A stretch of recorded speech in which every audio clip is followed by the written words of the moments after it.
Let's start our today's lecture.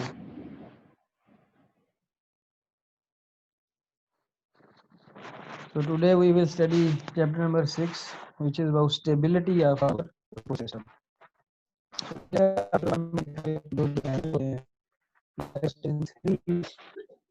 Famous ये तीन जो इम्पोर्टेंट जो है वो स्पेसिफिकेशन या परफॉर्मेंस पैरामीटर्स जो है उनको चाहिए होती हैं। उनमें सबसे पहले वो जो डिज़ाइनर को पता होना चाहिए वो ट्रांजिएंट एनालिसिस जो है वो सिस्टम का पता होना चाहिए।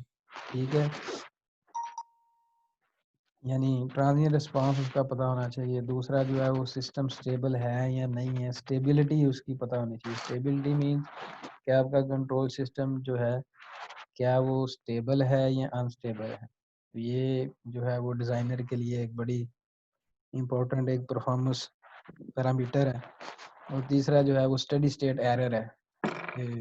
सिस्टम जब स्टेडी स्टेट में चला जाता है तो एरर कितनी आ रही है। ठीक है, तो हमने चैप्टर 4 में जो है वो ये काम जो है वो हम कर चुके हैं। ट्रांजिएंट रिस्पांस निकालना जो है वो हम सीख चुके हैं टू पोल सिस्टम के लिए। और फिर हमने देखा अगर दो से ज़्यादा पोल्स हैं तो उसमें भी हम उसको अप्रॉक्सीमेट कर सकते हैं। अगर जो रियल एक्सिस पे पोल है वो जो आपके डोमिनेंट पोल्स हैं उनसे 5 टाइम कांस्टेंट अवे है। ठीक है, तो ये हम जो है वो चैप्टर 4 में हम कर चुके हैं। और ये जो स्टेबिलिटी है वो इस चैप्टर में हम कवर कर लेंगे और स्टेडी स्टेट एरर जो है वो चैप्टर 8 में जो है वो हम कवर कर लेंगे। तो let's start about the concept of stability. तो स्टेबिलिटी इंतहाई मेरे ख्याल में ये सबसे जो इम्पोर्टेंट स्पेसिफिकेशन है सिस्टम की यही है कि अगर वो स्टेबल नहीं है तो बाकी दोनों जो परफॉर्मेंसेज हैं वो मीनिंगलेस हैं परफॉर्मेंस पैरामीटर के, जिसमें स्टेडी स्टेट एरर है और स्टेबल और ट्रांजिएंट रिस्पांस, हमें उनका फ़ायदा ही नहीं है अगर सिस्टम जो है वो हमारा अनस्टेबल है। सो जैसे उसने लिखा हुआ है, if a system is unstable transient response and steady state errors are moot points. Moot mean ऐसे होते हैं जिनकी कोई रेलेवेंस नहीं होती। तो हम जो है वो स्टेबिलिटी एनालिसिस सिर्फ वैसे तो बड़े टाइप के कंट्रोल सिस्टम है, लेकिन जो फेमस कंट्रोल सिस्टम है वो LTI सिस्टम है, लीनियर टाइम इनवेरिएंट सिस्टम। तो इस बुक में जो है वो LTI सिस्टम तक ही अपने आप को लिमिट करके रखता है। तो इस चैप्टर में हम LTI सिस्टम का स्टेबिलिटी एनालिसिस जो है वो करेंगे।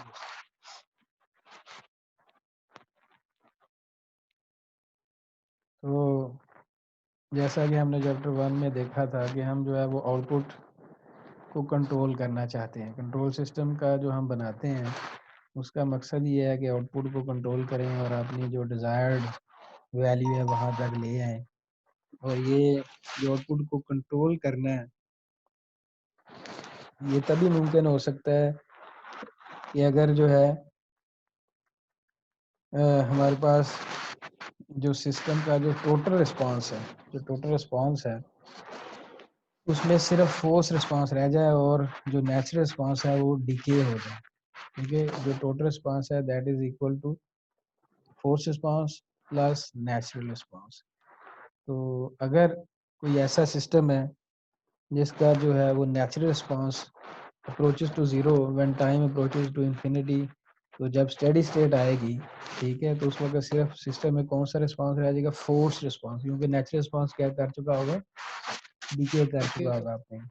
तो ऐसे सिस्टम को का स्टेबिलिटी एनालिसिस करना बहुत इजी है। तो यही सिस्टम जो है वो स्टेबल भी मोस्टली यही होते हैं। ठीक है, जो मैंने ये बुक का जो चैप्टर है ना मैंने हाईलाइट की हैं चीज़ें। ये चैप्टर भी काट के मैं अपलोड कर दूंगा, वैसे मैंने स्लाइड्स भी इसकी बनाई हुई हैं वो भी अपलोड कर दूंगा। दोनों में से जो भी आपको सूटेबल लगे स्टडी के लिए वो आप कर सकते हैं। ठीक है, चल अब हम डिफाइन करेंगे कि स्टेबिलिटी है क्या। ठीक है, स्टेबिलिटी जो है उसको आप दो तरीकों से डिफाइन कर सकते हैं। Number based on natural response इसकी क्या डेफिनेशन है, and based on total response इसकी क्या डेफिनेशन। दोनों रिस्पांसेस की बेस पे हम जो इसकी डेफिनेशन कर सकते हैं। तो सबसे पहले तीन डेफिनेशन है बेस्ड ऑन नेचुरल रिस्पांस के सिस्टम इज स्टेबल। ठीक है, if the natural response approaches zero as time approaching infinity. ये तो मेरा ख्याल है कोई इतनी मुश्किल बात नहीं है समझनी, इसमें कोई प्रॉब्लम है तो आप बता सकते हैं कि सिस्टम का जो नेचुरल रिस्पॉन्स है वो कहाँ को उसको अगर टाइम अप्रोच उसको इन्फिनिटी जा रहा है एक्स एक्सिस पे, तो सिस्टम के नेचुरल रिस्पॉन्स की जो वैल्यू है वो कहाँ पे अप्रोच करनी चाहिए, जीरो। तो ऐसे सिस्टम को फिर हम क्या कहेंगे, स्टेबल सिस्टम। ठीक है, क्लियर हो गई ये बात। Yes sir. तो दूसरी बात ये है कि एक सिस्टम अनस्टेबल फिर कब होगा, कि अगर उसका जो नेचुरल रिस्पॉन्स है वो जब टाइम इन्फिनिटी को अप्रोच करता है तो वो जो है वो जीरो को अप्रोच ना करे, बल्कि वो भी इन्फिनिटी को कहाँ अप्रोच करे, वो भी इन्फिनिटी को अप्रोच करे। नेचुरल रिस्पॉन्स डिके हो ही ना, बल्कि टाइम के साथ उसकी वैल्यू क्या होती जाए, इंक्रीज बढ़ती करती जाए। तो ऐसे सिस्टम को अनस्टेबल सिस्टम। इसकी एग्जांपल सबसे जो फेमस मैं देता हूँ एग्जांपल वो यही है कि डीसी मोटर को नो लोड पे जब डीसी सीरीज मोटर को आप चलाते हैं तो उसकी स्पीड बढ़ती रहती है, खुद ब खुद बढ़ती रहती है, फीडबैक लूप उसके अंदर ही चल जाता है। एक टाइम ऐसा आता है कि वो मशीन मोटर जो है वो अपने आप को मैकेनिकली डैमेज कर लेती है, ठीक है, और साथ खड़े जो लोग हैं उनको भी फिजिकल इंजरी पहुंचा सकती है, क्योंकि रोटर जो है वो अपने आप को डिसअसेंबल करके किसी से भी टकरा जाए तो बड़ी बिग इंजरी हो सकती है, ठीक है। तो ये वो होता है।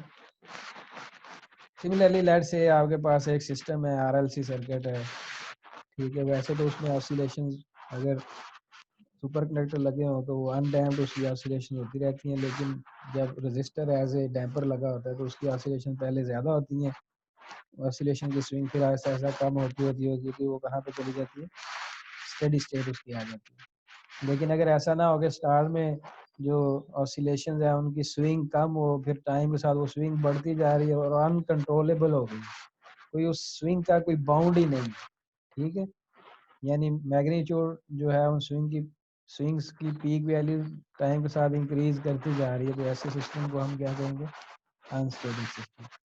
लेकिन इसके बाद एक और डेफिनेशन आती है, मार्जिनली स्टेबल क्या होता है, कि जैसे आप कह सकते हैं कि थोड़ा सा स्टेबल है सिस्टम, मार्जिनली स्टेबल है, यानी थोड़ी सी भी कोई भी डिस्टरबेंस आई या इनपुट की वैल्यू थोड़ी सी चेंज हुई तो अनस्टेबल हो जाएगा। और मोस्टली नेचर में जो और जो हमने मैन मेड सिस्टम्स हैं वो इस लाइन पे, थिन लाइन पे चल रहे होते हैं, स्टेबल और मार्जिनल स्टेबल के बिटवीन चल रहे होते हैं।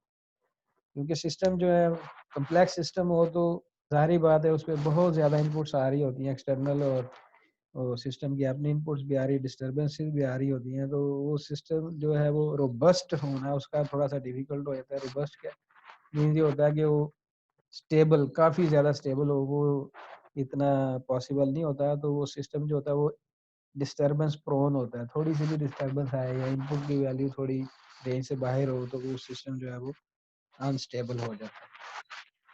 सो मार्जिनली स्टेबल कौन सा होता है, a system is marginally stable if the natural response neither decays, ठीक है, nor grows but remains constant or oscillates। वही अनडैम्प्ड ऑसिलेशन होंगे। एक ऐसा सिस्टम जिसका जो नेचुरल रिस्पॉन्स है ना तो वो डिके करता है और ना ही वो ग्रो करता है, बल्कि एक खास एक कांस्टेंट एम्पलीट्यूड के साथ उसकी स्विंग्स जो है वो टाइम के साथ चलती रहती हैं। तो ऐसे सिस्टम को कहते हैं मार्जिनली स्टेबल सिस्टम। बात सुन रहे हैं ना आप लोग मेरी, मुझे ऐसे जी लग सर, जी सर। सो गए हैं साथ ही। नहीं।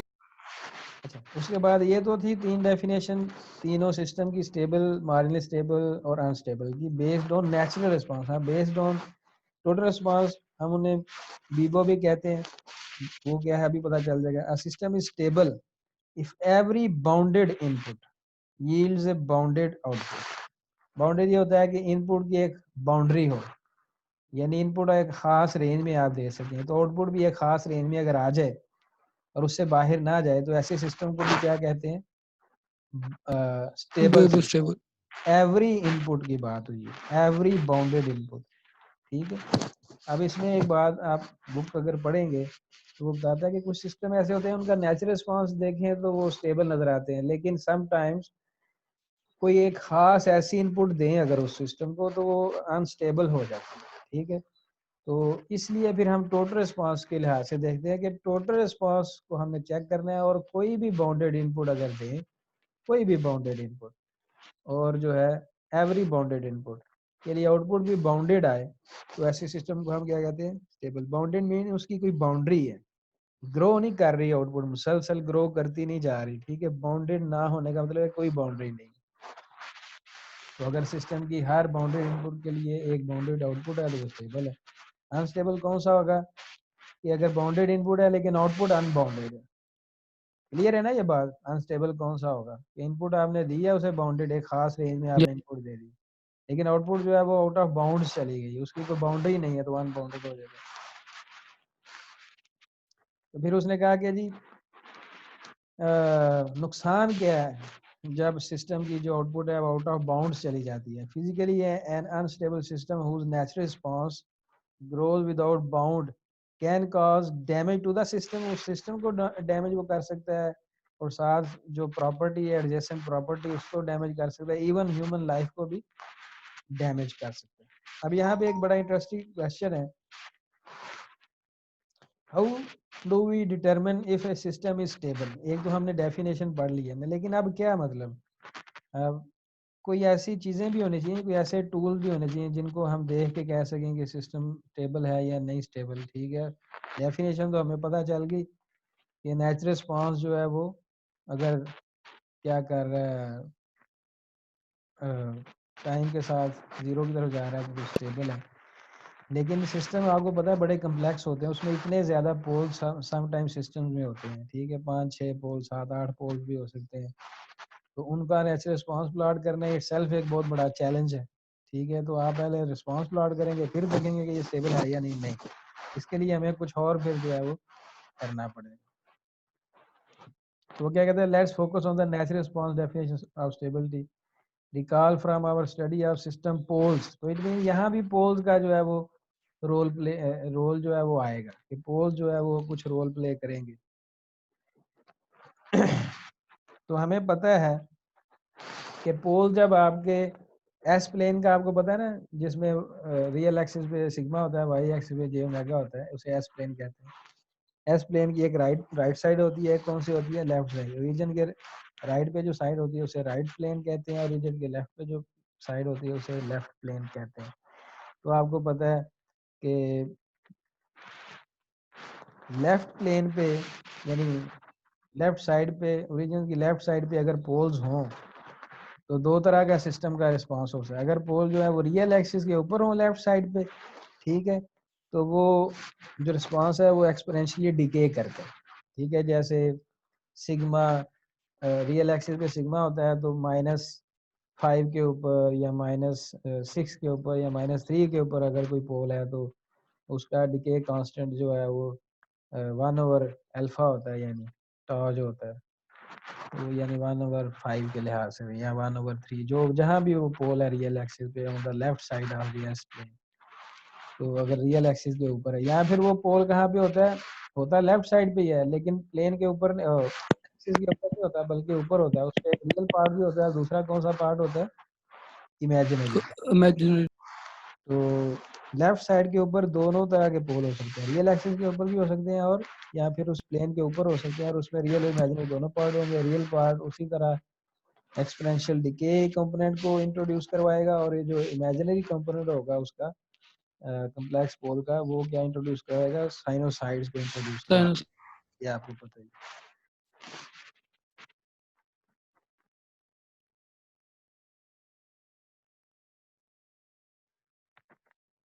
So these natural responses decay to zero as time approaches infinity। ठीक है, अगर लेफ्ट साइड पे अगर कोई आपके पास पोल आ गया है तो हमें पता होता है कि इन नेचुरल रिस्पांस जो ऐसे सिस्टम का वो क्या होगा, डिके टू जीरो होगा as time approaches to infinity. So दस यहाँ से एक डेफिनेशन ये भी आ गई, stable system have closed loop transfer function with poles only in the left half plane।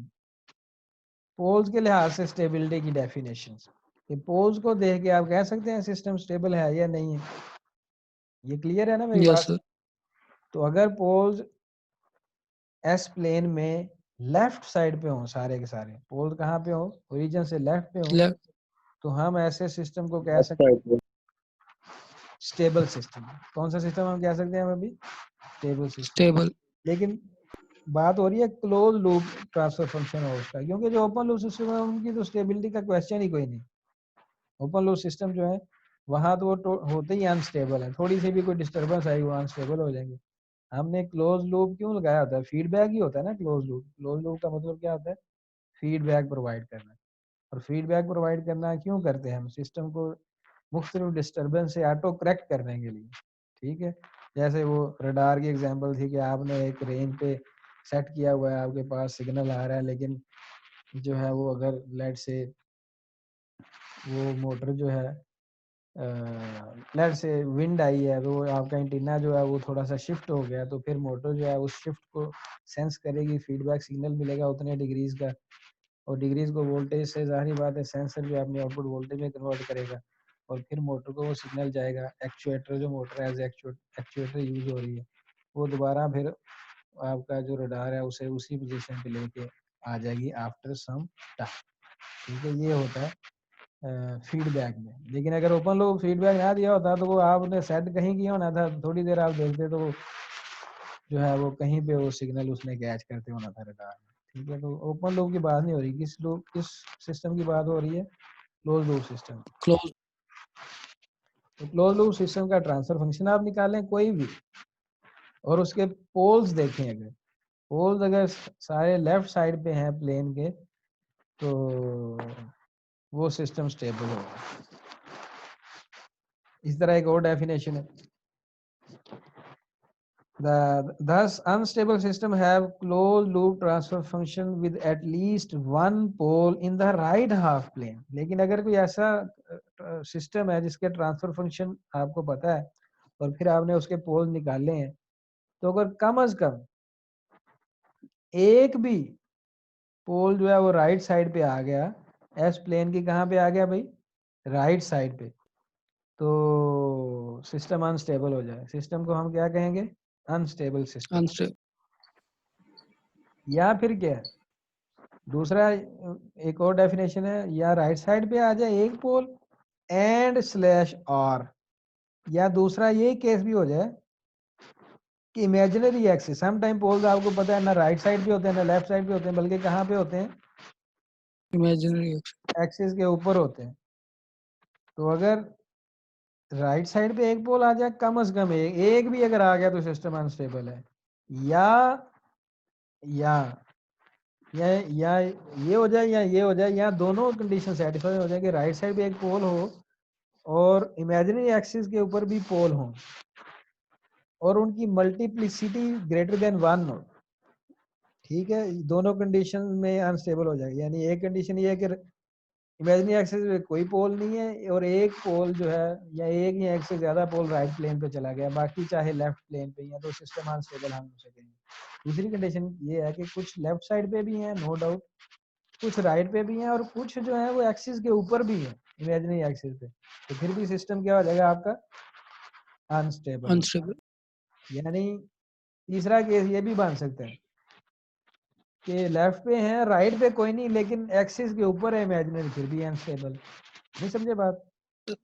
Yes sir. Sir imaginary का ये ग्रेटर देन वन का क्या मतलब है कि हाँ उसका वो मैं वन बता से? रहा हूँ, मल्टीप्लिसिटी ये होती है कि एक पोल अगर एक से ज्यादा दफा रिपीट हो रहा हो, लेफ्ट से डिनोमिनेटर में आ जाता है s माइनस ए की पावर 3, तो ए की पोल की कितनी दफा रिपीट हो रहा होगा? नहीं समझे बात? आपके पास ट्रांसफर जी। फंक्शन है, मैं लिख देता हूँ transfer function G F S is equal to 1 over s into S minus 5 raise to power 2 L S. तो इसमें एस यानी ए के ऊपर राइट साइड पे ए डिस्टेंस के ऊपर दो दफा दो पोल्स आ रहे होंगे, तो इसमें मल्टीप्लिसिटी आप कहते हैं। क्या कहते हैं इसे? मल्टीप्लिसिटी। लेकिन ये मल्टीप्लिसिटी आपने एक्स एक्सिस पे राइट रियल एक्सिस पे चेक नहीं करनी, बल्कि कहाँ पे मल्टीप्लिसिटी चेक करनी है? इमेजिनरी। इमेजिनरी। इमेजिनरी एक्सिस के में अगर एक ही पॉइंट के ऊपर पोल जो है वो 2 या 3 या 4 दफा रिपीट हो रहा है, वन से ज्यादा टाइम अगर रिपीट हो रहा है, तो फिर भी सिस्टम क्या होगा?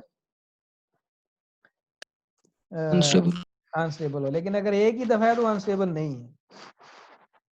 ये देखें ना डेफिनेशन में क्या है, poles of multiplicity greater than 1, एक दफा एक अगर एक आपके पास कंट्रोल सिस्टम है, उसके एक पोल आ गया, चलो इमेजिनरी एक्सिस के ऊपर आ गया एक पोल, ठीक है, तो कोई नहीं है, वो अनस्टेबल नहीं होगा। लेकिन अगर उस पोल की मल्टीप्लिसिटी 1 से ज्यादा हो गई है तो वो क्या हो जाएगा फिर, अनस्टेबल हो जाएगा। अनस्टेबल। और दूसरी अनस्टेबल की जो वाज़ेह डेफिनेशन है वो पोल के लिहाज से, वो क्या कि राइट प्लेन पे एक पोल पड़ा हो, राइट प्लेन पे एक पोल पड़ा हो, यानी सर ये राइट इसकी प्लेन समझ पे नहीं वो, आई मल्टीप्लिसिटी की, समझ आई है कि नहीं? इसकी नहीं आई मल्टीप्लिसिटी की। हाँ मल्टीप्लिसिटी यार, इसको समझना ये होता है जैसे लेट से आपने क्रिटिकल रिस्पांस पढ़ा था, क्रिटिकल चैप्टर 4 में, वो हमने देखा था कि अगर लेफ्ट प्लेन पे रियल एक्सिस के ऊपर लेट से -3 के ऊपर दो पोल आ जाएं, -3 के ऊपर क्या आ रहे हो, दो पोल, तो उसकी मल्टीप्लिसिटी क्या होगी, 2, 1 तो नहीं ना होगी। यानी एक ही लोकेशन के ऊपर अगर पोल एक से ज्यादा दफा आए तो उसे हम क्या कहते हैं, मल्टीप्लिसिटी। मल्टीप्लिसिटी। मल्टीप्लिसिटी। नहीं समझे अभी वो बात? Okay sir. तो ये डेफिनेशन वैसे मैंने हाईलाइट भी कर दी है और स्लाइड भी बनाई हुई है, ये सिर्फ डेफिनेशन है, ठीक है। लेकिन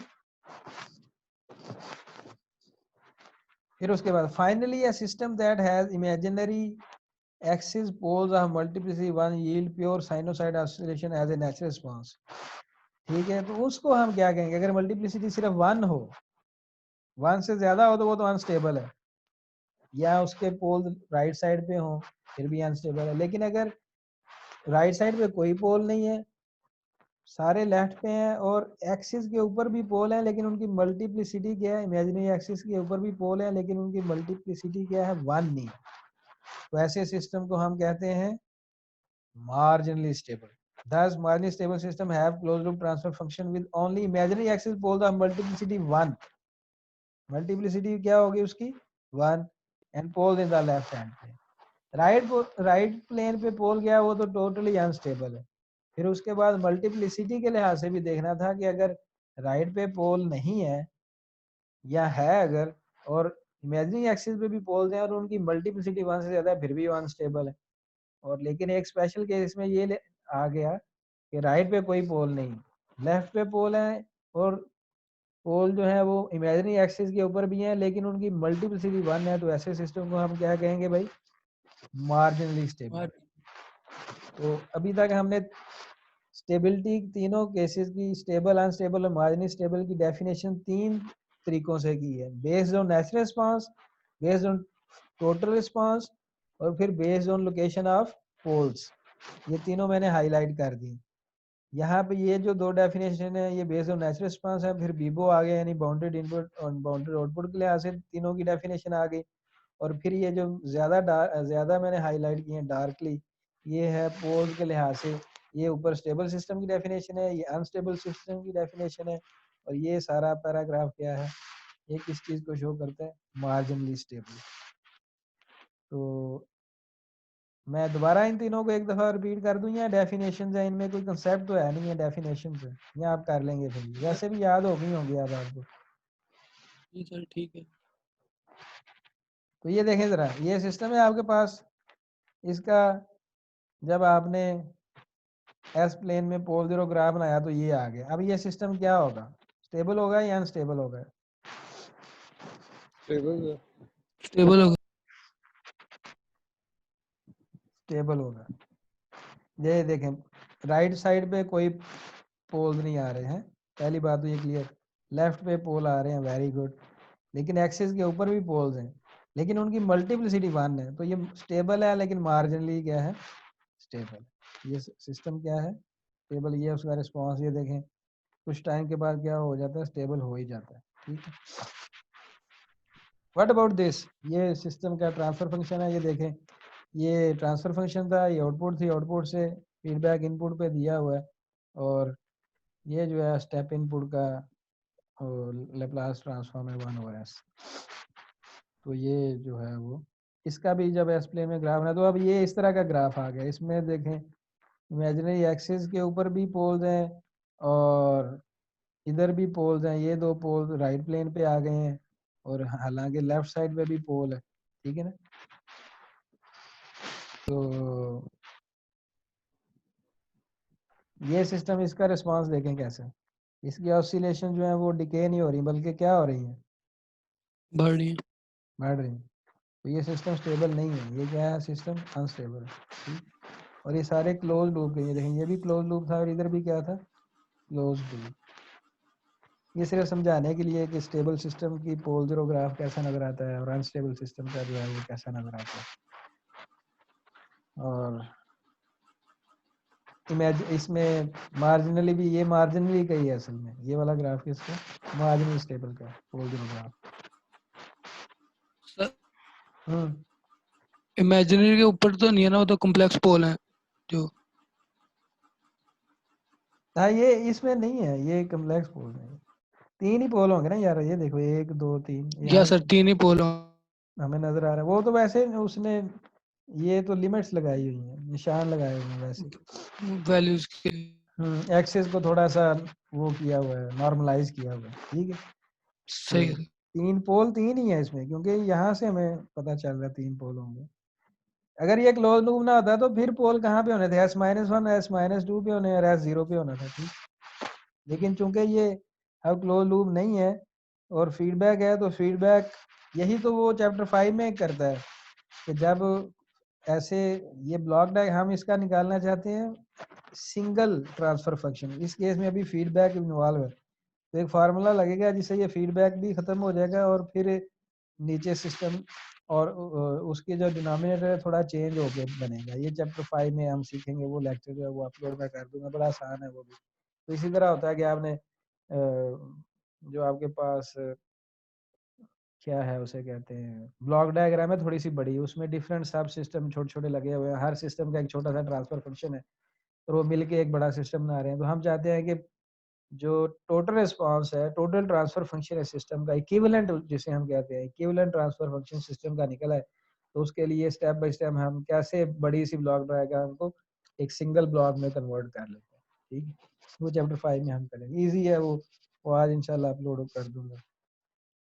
तो 3 तरीकों से हमने स्टेबिलिटी की डिफाइन कर दी है, based on natural response, based on total response, based on location of poles. लेकिन फिर भी अभी हमारी प्रॉब्लम है कि पोल तो हमें अभी भी निकालने पड़ रहे हैं, देखो निकालने नहीं पड़ रहे। Yes sir. पोल्स निकालेंगे तो फिर ही बता सकेंगे यार ये स्टेबल है या नहीं है, तो फिर तो प्रॉब्लम तो उधर ही खड़ी होगी। अगर सिस्टम के पोल ज्यादा है तो कौन उसके पोल निकालेंगे, या फिर आप कंप्यूटर पे जो है वो उसको देखेंगे, ठीक है। लेकिन अभी हम देखेंगे कि हम एक ऐसा मेथड पढ़ने जा रहे हैं जिससे आप ना सिर्फ स्टेबिलिटी को इजीली डिटरमिन भी कर सकते हैं, बल्कि उसका एक और फायदा भी होगा जो कंप्यूटर्स नहीं कर सकते। ये एक ऐसा यानी मैन मेड एक प्रोसेस है और हाथ पे आप कॉपी पेंसिल से कर सकते हैं, लेकिन उसका एक इतना बड़ा एडवांटेज होगा कि कंप्यूटर्स भी वो एडवांटेज नहीं कर सकते, ठीक है। तो जैसे लेट्स से ये सिस्टम है, ठीक है, फीडबैक सिस्टम है, इसका इक्विवेलेंट सिस्टम ये बन गया, इस फीडबैक को सॉल्व किया तो ये सिस्टम है। अब देखिए एस रेज़्ड टू पावर 5 आ गई और 7 कोएफिशिएंट आ रहे हैं, ये एक पॉलिनोमियल बन गई। क्या बन गई है, पॉलिनोमियल।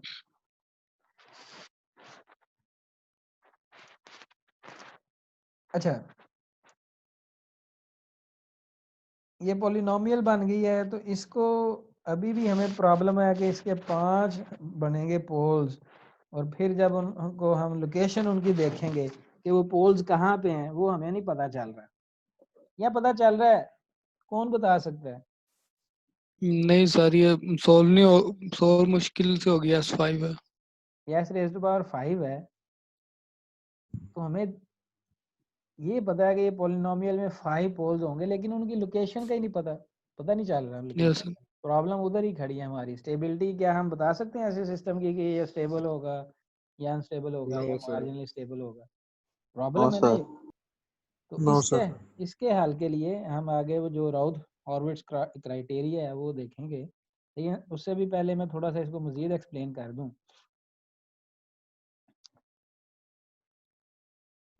हाँ, बल्कि वो एक्सप्लेन हो गया, मैं पहले कर चुका हूँ। तो इस प्रॉब्लम से निकलने के लिए कि आप पोज निकाले बगैर कैसे जो है वो सिस्टम की स्टेबिलिटी को डिफाइन कर सकते हैं, उसके लिए हम एक क्राइटेरियन जो है वो यूज़ करेंगे। बड़ा फेमस क्राइटेरियन है, उसे हम कहते हैं राउथ हॉर्विट्ज क्राइटेरियन। ठीक है, तो राउथ हॉर्विट्ज क्राइटेरियन जो है वो उसके 2 स्टेप्स हैं। पहले स्टेप में आप राउथ टेबल क्रिएट करते हैं और दूसरे स्टेप में उस टेबल को इंटरप्रेट करते हैं, और इंटरप्रेट करने के बाद आप बता सकेंगे कि ये स्टेबल है, अनस्टेबल है या मार्जिनली स्टेबल है। तो राउथ हॉर्विट्ज जो है वो एक साइंटिस्ट था 1905 में, ये देखें, उसने ये क्राइटेरियन बताया था।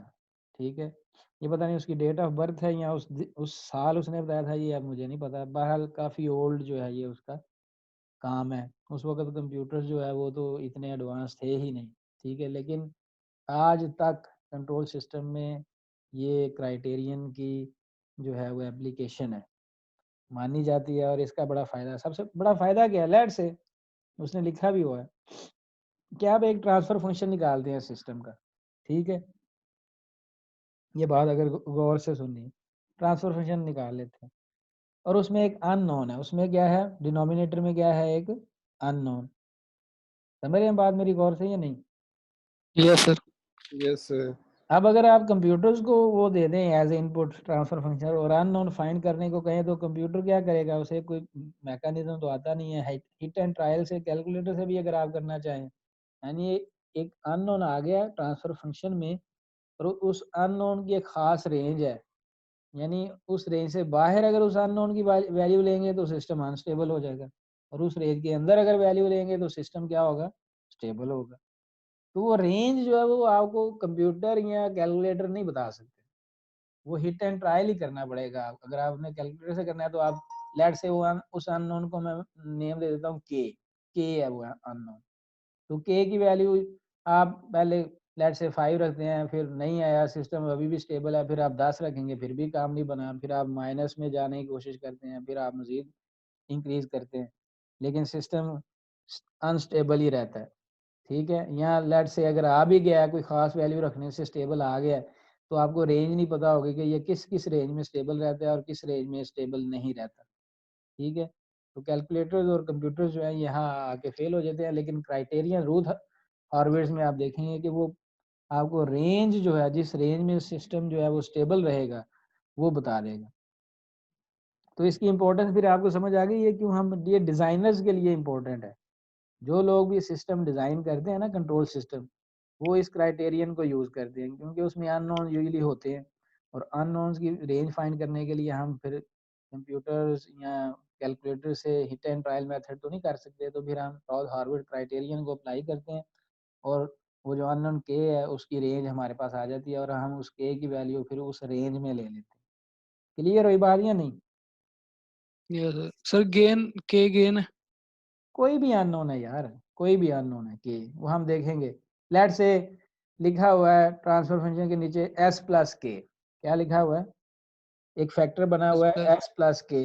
अब हमें नहीं पता के क्या है, ठीक है ना, वो के अगर 200 रख देंगे तो सिस्टम अनस्टेबल हो जाता है, वो के अगर 300 रख देंगे तो सिस्टम स्टेबल हो जाता है, वो के अगर -100 रख देते हैं तो मार्जिनली स्टेबल हो जाता है। लेकिन आपको पहले फिर हिट एंड ट्रायल से करना पड़ा, आपको पता तो नहीं ना के की क्या वैल्यू है, अगर आप कैलकुलेटर यस से करना चाहते हैं। ठीक है, तो वो हम जो है इस क्राइटेरियन से देखेंगे कि डिजाइनर्स जो हैं वो बड़ा पसंद करते हैं राउथ हॉर्विट्ज क्राइटेरियन, क्योंकि उन्हें जो अननोन होते हैं उनकी रेंज का पता चल जाता है, जो कि अगर सर ये कैलकुलेटर से या, दोबारा बता दें, हाँ जी, एक दफा जरा रिपीट कर दें। हाँ रिपीट कर देते हैं। आप लेट से आपने एक ट्रांसफर फंक्शन बना, बल्कि मैं डायरेक्ट वहाँ पे जाता हूँ जहाँ इसकी एग्जांपल, फिर वापस आ जाता हूँ, मैं इस पॉइंट को वहाँ से क्लियर करूँगा। एग्जांपल 6 पॉइंट,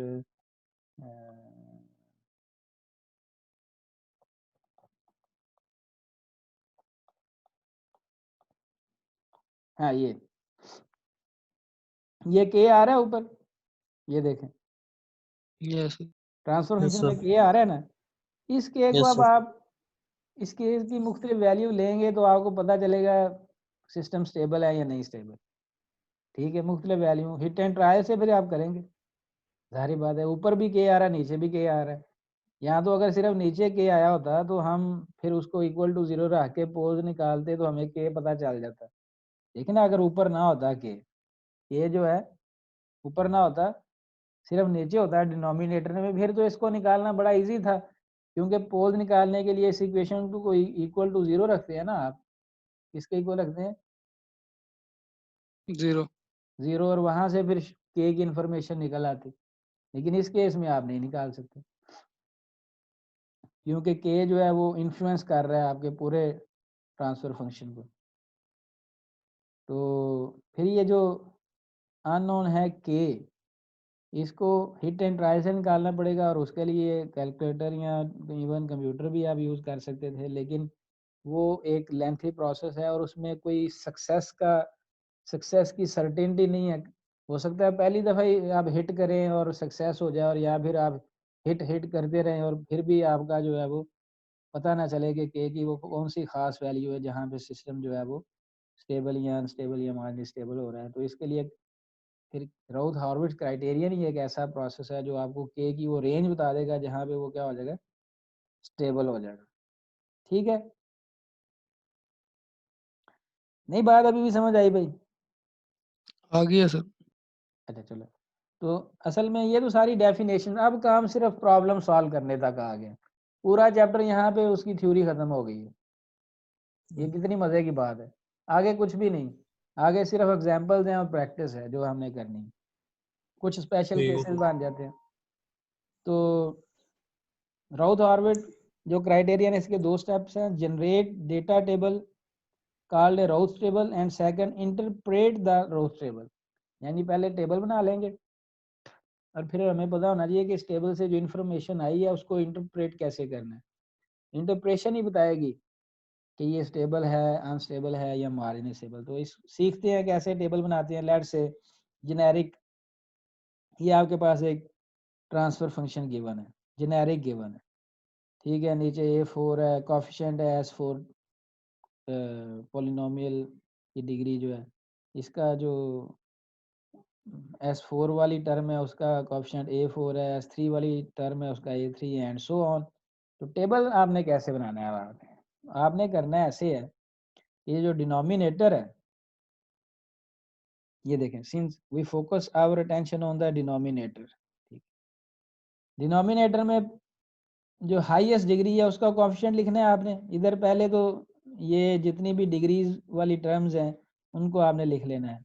सर जी जी, सर ये जो कोई ट्रांसफर फंक्शन में अननोन होगा सिर्फ उसके लिए टेबल बन सकते हैं, किसी भी ट्रांसफर फंक्शन का बन सकते हैं? ये वो तो था एक खास के डिजाइनर्स के लिए। अगर कोई अननोन नहीं है तो फिर भी तो बताना ही है ना, सिस्टम स्टेबल है या अनस्टेबल नहीं है या नहीं है, फिर भी तो बताना है कि नहीं बताना। जी ऐसे सर। आपके पास ट्रांसफर फंक्शन आ गया, कोई भी उसमें अननोन नहीं, तो अब आपने बताना है कि सिस्टम स्टेबल है, अनस्टेबल है या मार्जिन स्टेबल, ये तो बताना ही है ना। तो उसके लिए फिर जी भी ये यूज होगा। और अगर अननोन आ गया तो फिर भी ये हेल्पफुल है, क्योंकि वो उस अननोन की, ये क्राइटेरिया उस अननोन की रेंज बता देगा हमें, जो कि आम कैलकुलेटर और लैपटॉप या कंप्यूटर नहीं बता सकते। ठीक होगी बात? ठीक है सर। ठीक। और दूसरी जो बात मैं कर रहा था कि हम ये क्यों कर रहे हैं ये राउथ हॉर्विट्ज, क्योंकि हमने डेफिनेशन पोल के लिहाज से स्टेबल, अनस्टेबल और मार्जिन स्टेबल कर दी, लेकिन स्टिल अगर एस रेज़ टू पावर 7 हो जाए, 8 हो जाए या 5 हो जाए तो उसके पोल निकालना तो इटसेल्फ एक चैलेंज है। चैलेंज नहीं है भाई? है सर। और फिर उसको पोल निकलेंगे, उनकी लोकेशन पता चलेगी तो फिर हम बता सकेंगे यार ये स्टेबल है या अनस्टेबल है या मार्जिन स्टेबल है। तो जैसे ये मैंने बताया हुआ था कि ये जो इक्वेशन है, इसको देख के डिनोमिनेटर को तो नहीं पता चलता कि पोल कहाँ पे है। आपको चल रहा है तो वेरी गुड, मुझे तो नहीं चल रहा कि इसका पोल कहाँ कहाँ पे होंगे। 5 पोल्स मुझे नहीं पता चल रहा कहाँ पे होंगे, या आपको चल रहा है पता इसके पोल कहाँ पे होंगे? मुझे नहीं इसकी सर। जीरो का पता चल गया कि S-2 के ऊपर होगी, लेकिन मुझे पोल्स का नहीं पता चल। तो पोल्स, तो फिर हमें यानी जब आपके पास ट्रांसफर फंक्शन थोड़ा सा कम्प्लेक्स हो जाए तो एक ऐसा क्राइटेरियन तो होना चाहिए जो पोल्स निकाले बगैर, पोल्स को फाइंड किए बगैर बता सके कि सिस्टम स्टेबल है, अनस्टेबल है या मार्जिनली स्टेबल। उसके लिए ये क्राइटेरियन, समझ कि बात आप ये नहीं? जी सर। हाँ, तो 2 स्टेप में पहले टेबल राउट टेबल बनाएंगे, फिर डेटा इंटरप्रेट करेंगे। राउट टेबल कैसे बनाना है, उसी तरह टेबल आप ऐसे बनाएंगे, बिल्कुल राइट लेफ्ट साइड पे जो कॉलम है वहाँ पे आप जितनी भी डिग्रीज की टर्म है उनको लिख देंगे। S4 लिख देंगे, S3 लिख देंगे, S2 लिख देंगे, S1 और S0। ये कॉलम कैसे बना है, ये क्लियर हो सकता है? ये क्लियर है कैसे सर बनेगा? पावर्स लिख दें, S4 हाँ, S3 S2। जितनी टर्म्स डिग्री वाली टर्म्स हैं उन सबको लिख दिया है लेफ्ट साइड पे। और फिर हम रोज की तरफ आ जाते हैं। पहली रो फिर क्या होगी, पहली टर्म हाईएस्ट डिग्री वाली टर्म आपने उठाई, उसका कोएफिशिएंट लिख दिया। फिर अल्टरनेट पे जाना है, फिर अगली जो टर्म है ना उसका कोएफिशिएंट नहीं यहाँ पे लिखना है, बल्कि किसका लिखना है, एक छोड़ के, जैसे लिखा हुआ है एवरी अदर टर्म का कोएफिशिएंट आपने लिखना है। ये पढ़ेंगे तो इसमें लिखा होगा रो में एवरी अदर टर्म का कोएफिशिएंट लिखना है। तो इसके बाद ये वाली टर्म जो है इसका कोएफिशिएंट आप नहीं लिखेंगे, बल्कि किसका कोएफिशिएंट लिखेंगे, एवरी अदर। ठीक है, तो S2 का कोएफिशिएंट लिख दिया। और फिर S1 वाली का छोड़ के किसका लिखेंगे, S0। ये S0 लिखा हुआ है ना साथ, S रेज़ टू पावर 0 है यहाँ पे, चाहे नहीं भी लिखी हुई लेकिन है। S रेज़ टू पावर 0 क्या होती है भाई, 1 1। तो वन A नॉट लिख दिया। फिर उसके बाद दूसरी रो क्या होगी कि जो बच गई थी, ये A3 S3 की टर्म जो था उसका कोएफिशिएंट लिख देंगे आप, और S1 की टर्म का कोएफिशिएंट आप लिख देंगे। और फिर इससे आगे क्या है, कुछ भी नहीं। ये S0 यहाँ पे खत्म हो गई थी ना, S0 के बाद अगर कुछ नहीं है तो फिर 0 आप लिख देंगे। क्या लिख देंगे, 0।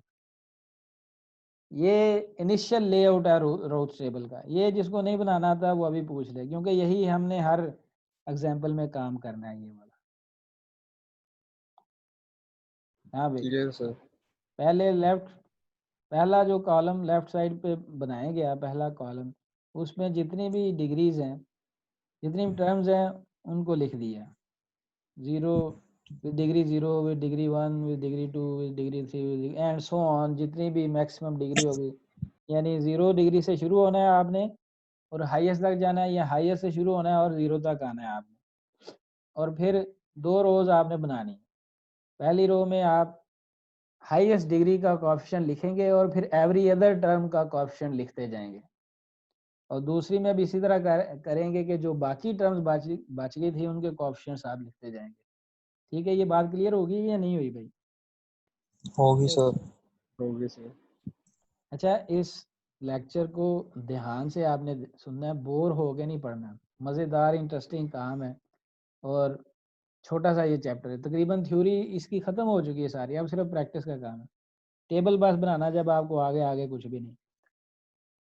तो ये हमने 2 रोज फिल कर दी थी, ये कॉलम बना लिया था। लेकिन नीचे और भी एंट्रीज हैं, कितनी है, 1 2 3 4 5 6 7 8 9 एंट्रीज और करनी है हमने। देखना इस यहाँ भी 3 एंट्रीज थी, 3 एंट्रीज ये थी। इधर भी S2 के आगे भी 3 एंट्रीज आएंगी, S1 के भी आगे भी 3 आएंगी, S0 के आगे भी क्या आएंगी, 3 एंट्रीज आएंगी। 9 एंट्रीज आपने और करनी। वो कैसे होंगी, ये एंट्री क्या होगी, ये होगी कि पहली 2 रोज जो हैं ये एक मैट्रिक्स बन जाता है छोटा सा। क्या बन जाता है, पहली 2 रोज को देखें तो एक क्या बन जाता है, मैट्रिक्स, जिसका फर्स्ट कॉलम A4 A3 है, दूसरा कॉलम A2 A1 है, तीसरा कॉलम A0 0। तो पहली जो टर्म होगी, पहली 2 रोज के बाद तीसरी रो का जो पहली एंट्री होगी उसको B1 नाम दिया हुआ है। That will be equal to determinant of A4 A3 and A2 A1 with minus sign. ये देख, उसके बाद ये वाली जो एंट्री होगी उसे हम B2 कहेंगे। वो क्या होगी, कॉलम वही रहेगा पहले वाला, और साथ आगे जो कॉलम होगा, इस कॉलम के बाद जो कॉलम आ रहा होगा वो साथ एडजेसेंट मिलके माइनस के साथ डिटर्मिनेंट वही हो जाएगा। और उसको डिवाइड किससे करना है, जो जिस रोज की आप एंट्री निकाल रहे हैं उससे ऊपर वाली बिल्कुल जो रो है उसकी पहली जो एंट्री है उससे डिवाइड करना है। तो आप ये थर्ड रो की एंट्री निकाले थे तो इसके ऊपर जो रो है बिल्कुल वो सेकंड ये वाली रो है और उसकी पहली एंट्री A3 है, तो इसलिए इन सबको A3 से डिवाइड कर दिया। फिर सिमिलरली ये जो तीसरी एंट्री होगी वो क्या होगी, A4 A3 तो हर एक में आएगा और साथ A0 0 भी आ जाएगा और डिवाइडेड बाई A3 करेंगे तो ये B1 हो जाएगी, ये B2 हो जाएगी, ये B3, लेकिन ये 0 निकली है। B3 किसके इक्वल आया, 0। क्यों भला भाई, कोई बता सकता है इसका आंसर 0 आ गया डिटर्मिनेंट का? सर उसके आगे आया ही नहीं कुछ। क्या नहीं आया? A0 और 0 के आगे कुछ। डिटर्मिनेंट 0 बाय सर 0 से मल्टीप्लाई हो रहा है इसलिए।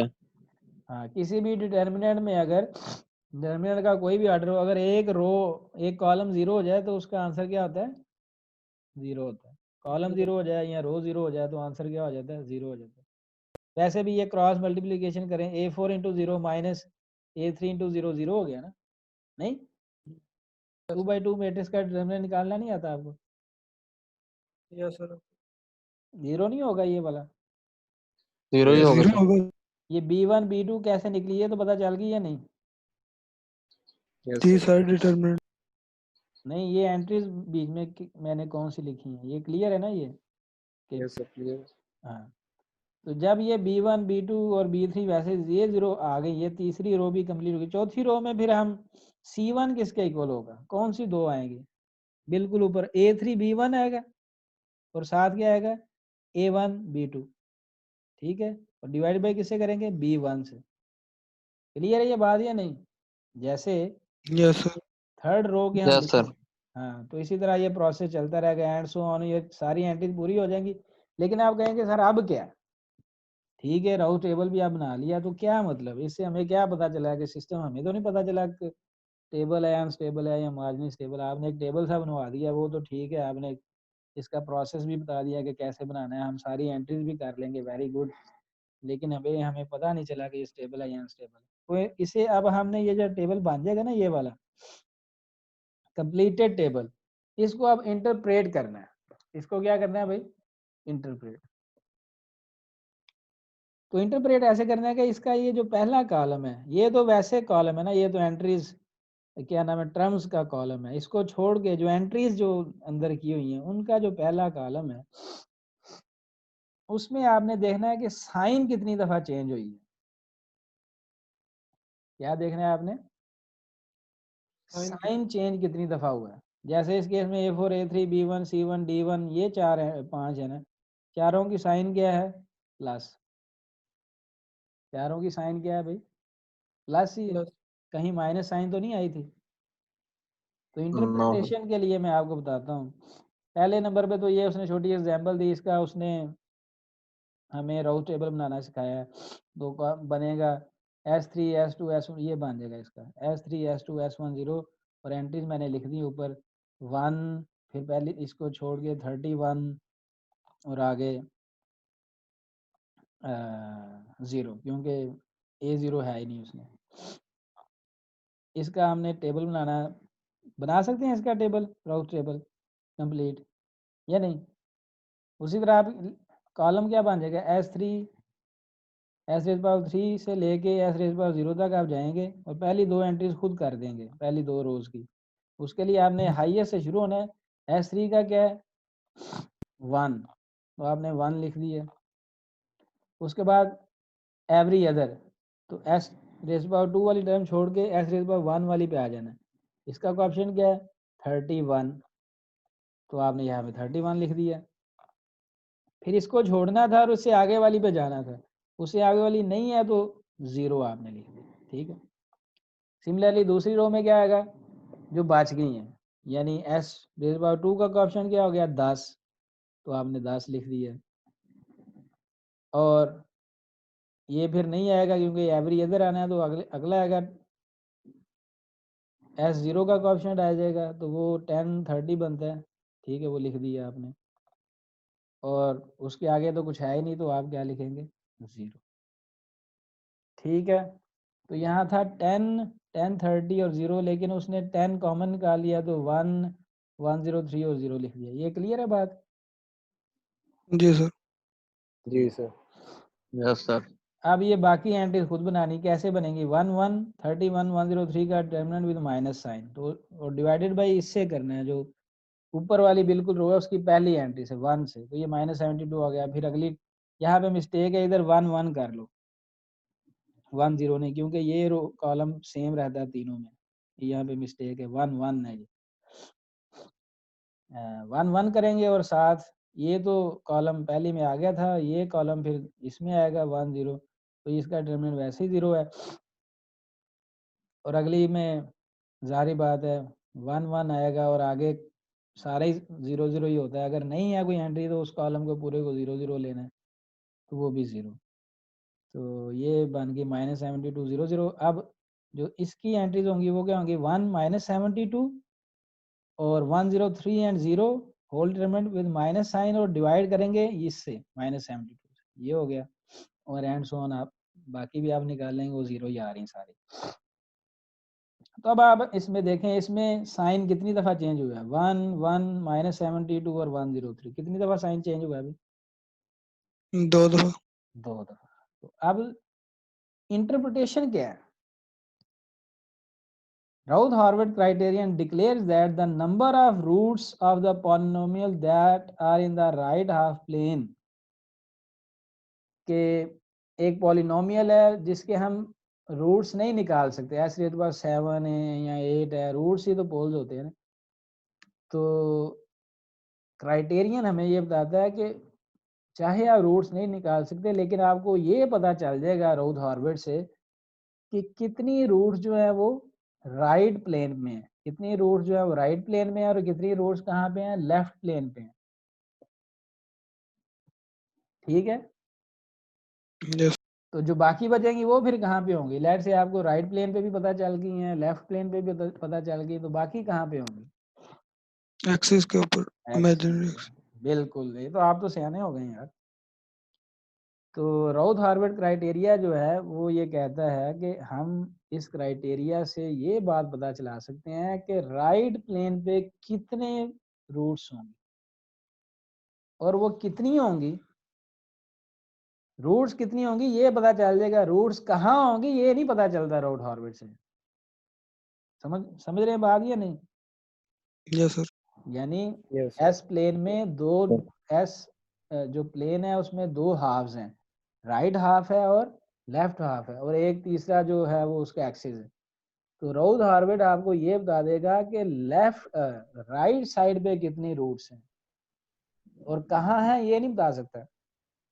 तो जब आपको पता चल जाएगा कि राइट साइड पे कितनी है और लेट से आपको लेफ्ट साइड वाली पे पता चल जाएगा, जो बाकी बचेंगी वो कहाँ पे होंगी फिर?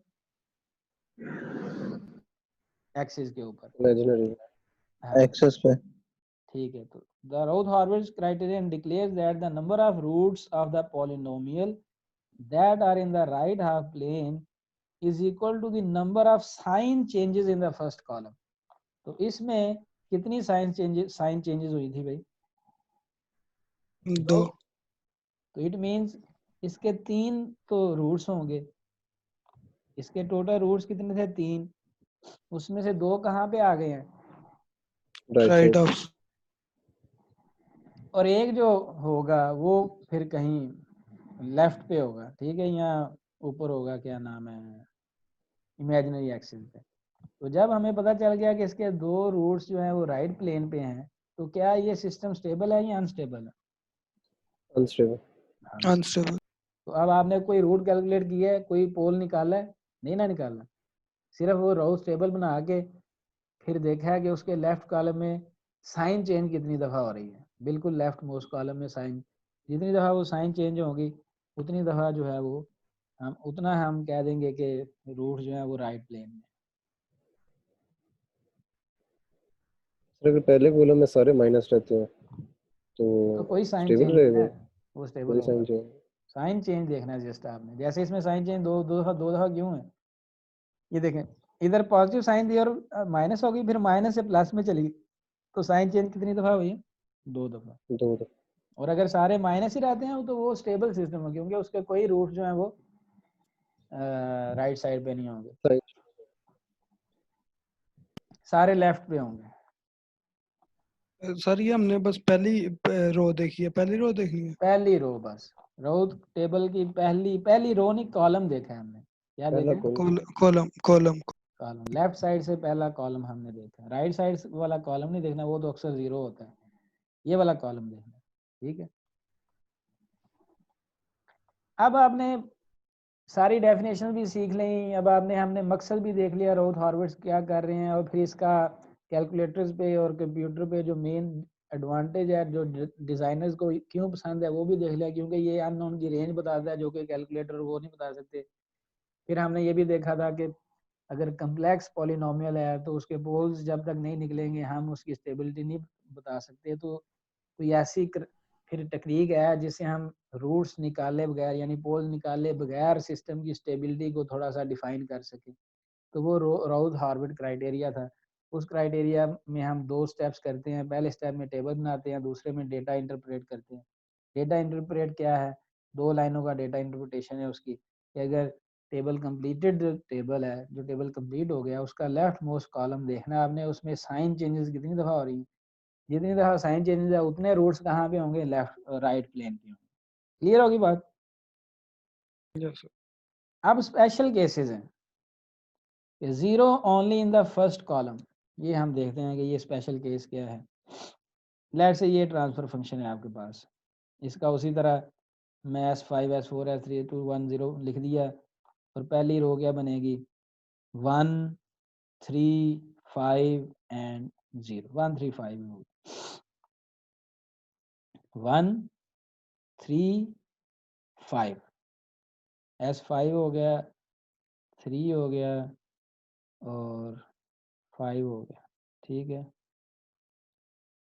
दूसरी रो क्या होगी भाई? 2 6 और 3। ये क्लियर होगी दोनों रोज कैसे बनी है? नहीं हुआ क्लियर? हो गया सर। क्लियर है सर। आगे 0 0 लिखना है तो लिख लो, उससे फर्क नहीं पड़ेगा, क्योंकि वो 0 0 ही होगा, वो हर चीज 0 कर देगा वैसे। अब हमने ये रोज बनानी है, बाकी एंट्रीज भी करनी है, 3 3 6 9 और 12 एंट्रीज और करनी है खुद से। तो लेट से ये पहली एंट्री क्या होगी? 1 2 3 6 का determinant with minus sign divided by क्या होगा? 2। 2 तो वो 6 - 6 तो 0 हो जाता है, 0 आ गया। ठीक है जी, वेरी गुड। अगली एंट्री क्या होगी? होगी 1 2 5 3 का डिटर्मिनेंट विद माइनस साइन, तो वो क्या हो जाएगा? 3 - 10 डिवाइडेड बाई 2, यानी -7/2, और बाहर वाली माइनस जब मल्टीप्लाई करेंगे तो +7/2 हो जाएगा। ठीक है ये यस बात? सर। और यस उससे आगे 1 2 और आगे चूंकि कुछ है नहीं, तो 1 2 एंड 0 0 होगा, तो उसका डिटरमिनेंट क्या हो जाएगा? 0। अब ये स्पेशल केस आ गया, 0 only in the first column. First column में 0 आ गई यार यहाँ पे। ठीक है, तो इस केस में फिर अब आपने क्या करना है कि अगर आपकी फर्स्ट कॉलम में 0 आ गई है फर्स्ट एंट्री में, ठीक है, ये लिखा भी हुआ है, इन the first element of a row is 0, if the first element of a row is 0, division by 0 would be required। देखें ना, अब लेट से 0 में रखता हूँ, और अगली इस रो की एंट्री निकालना, वो क्या होगा? 2 0 6 7/2 का डिटर्मिनेंट, माइनस साइन और डिवाइड बाई क्या करूंगा मैं? इसी से करना होता है ना, कि पहली एंट्री यस सर 0 से डिवीजन हो गए, वो तो आंसर क्या आ जाएगा? इन्फिनिटी नहीं आ जाएगा? आ जाएगी। तरीका वही है, लेकिन ये एक हर्डल आ गई जिसको अब हमने अबूर करना है, इस हर्डल को हमने ओवरकम करना है। वो क्या है कि आप उस 0 को 0 ना लिखें, बल्कि क्या लिखें? एक बहुत छोटा सा नंबर उसका एप्सिलॉन उसे नाम दे दें। क्या नाम दे दें उसको? एप्सिलॉन नाम दे दें, और फिर एंट्री फिल करें। अब हम कर सकते हैं, अब क्या बनेगा? ये 7 - 6 एप्सिलॉन डिवाइडेड बाई एप्सिलॉन, और बाद माइनस साइन लगेगी, तो ये 6 एप्सिलॉन पहले आ जाएगा और -7, ये चीज़ बन गई। तो बाकी एंट्रीज उसी तरह नहीं आ जाएंगी। 0 की जगह आपने क्या कर लिया? सिर्फ क्या रख दिया भाई? एप्लीकेशन एप्सिलॉन, और बाकी फिर एंट्रीज उसी तरह फिल करनी है जो तरीका है। कर लेंगे ये काम या नहीं कर लेंगे? यस सर ये सर ये एक दफा फिर बता देना ये एप्सिलॉन वाला। हाँ, 0 आगे थी भी यहाँ पे। ये जो थर्ड रो है ना, यहाँ पहली एंट्री में क्या आ गई थी 0। अब हम ठीक है 0 आई हुई है, हमें कोई प्रॉब्लम नहीं है, हम इस रो की एंट्रीज निकालना चाहते हैं बस। तो करते हैं जी काम। पहली एंट्री क्या होगी 2 0 और 6 और 7/2 का डिटर्मिनेंट होगा with minus sign divided by ये होगा, डिवाइडेड बाई क्या होगा 0। तो सारी एंट्रीज को 0 से डिवाइड करेंगे तो आंसर इन्फिनिटी नहीं आ जाएगा। अगली रो की सारी एंट्रीज का आंसर इन्फिनिटी आ जाएगा या नहीं आएगा? नहीं समझे बात अभी भी? हेलो जी सर लागी सुन। नहीं, वो जो बंदा बोला था बीच में उससे पूछना है। सुफान बोल रहा था सर। यस सर करवाएं आप, ठीक है। नहीं, मैं एक दफ़ा दोबारा बता दूँ। ये देखिए ना भाई 0 आ गई थी, 0 आया हुआ था, 7/2 था, 0 था। अब मैं ये तीन रोज़ की एंट्री निकल आई हैं, चौथी रो की एंट्री निकालना चाहता हूँ। उसके लिए क्या करना होता है, ऊपर वाली 2 रोज़ से डिटरमिनेंट बनाते हैं। तो मैं लिखूँगा 2 0 6 7/2 एक डिटरमिनेंट बन जाएगा। यहाँ जो एंट्री आने वाली होगी उसके साथ माइनस होगा, डिवाइडेड बाई जिस रो की आप एंट्रीज लिख रहे होते हैं उससे ऊपर वाली रो की फर्स्ट जो एंट्री होती है उससे डिवाइड करते हैं। तो इस रो की एंट्री जब मैं निकालनी है उन सबको मैं 0 से डिवाइड करना पड़ेगा मुझे। तो वो आंसर तो इन्फिनिटी आ जाएगा इन सब का। और जब इन सब का 0 इन्फिनिटी आ जाएगा तो बाकी सब रो का भी आंसर क्या आ जाएगा? इन्फिनिटी। Infinity. तो इट मीन फर्स्ट कॉलम में जब 0 आती है तो उसकी जगह आपने एक नंबर अज्यूम कर लेना है। क्या नंबर अज्यूम कर लेना है भाई? छोटा सा एप्सिलॉन। और फिर उसी तरह एंट्रीज निकालनी है जो राउथ हार्वर्ड क्राइटेरिया का मेथड है, तो वो इस तरह निकलती है। अब एप्सिलॉन आता जाएगा इसलिए थोड़ा सा कम्प्लेक्स होता गया। अच्छा चलो, लेट से हमने वो कर लिया अपना प्रोसेस, और ये जो है वो पहला कॉलम हमने उठा लिया है अब, ठीक है। एप्सिलॉन रखने के बाद जो कॉलम बना है वो ये उठा लिया। उसमें एंट्रीज अब बन गई 1 2 epsilon, 6 epsilon minus 7 epsilon, 42 epsilon minus 49, ये बन गया। अब आपने इसमें एप्सिलॉन की वैल्यूज जो हैं वो ऐसी अज्यूम करनी है कि एक दफ़ा पॉजिटिव अज्यूम करनी है और एक दफ़ा क्या अज्यूम करनी है? नेगेटिव। और साइन चेंज देखना है। ये देखें एप्सिलॉन को एक दफ़ा क्या रखा हुआ है? पॉजिटिव वैल्यू उसकी रखी है, और एप्सिलॉन की एक दफ़ा वैल्यू क्या रखी है? नेगेटिव। और साइन चेंजेस, यहाँ तो एप्सिलॉन है ही नहीं तो साइन पॉजिटिव ही आएगी। इधर भी एप्सिलॉन इटसेल्फ है तो साइन पॉजिटिव आ गई। यहाँ पे अब अगर एप्सिलॉन को पॉजिटिव रखते हैं, लेट से मैं रख देता हूँ +1, क्या रख देता हूँ एप्सिलॉन की जगह? क्या रखता हूँ? 1। क्लियर है बात? नहीं यस क्लियर? तो ये हो जाएगा 6 × 1 - 7/1, तो माइनस नहीं आ जाएगा साथ टर्म? माइनस आ फिर यहाँ भी मैं एप्सिलॉन को रखता हूँ 1 लेट से, तो ये +1 रखता हूँ, 42 हो जाएगा, -49 हो जाएगा, -6 हो जाएगा। तो ये 42 - 55 हो जाएगा। क्या हो जाएगा? 55 - 13 ऊपर आ गया, और नीचे क्या आ जाएगा? 12 - 14 -13 डिवाइडेड बाई -2, तो आंसर प्लस में नहीं आ जाएगा? हाँ भाई यस सर। ठीक हो गया। और ये 3 जो था इसमें तो एप्सिलॉन था ही नहीं, तो ये प्लस। सिमिलरली फिर आपने एप्सिलॉन को क्या लेना है?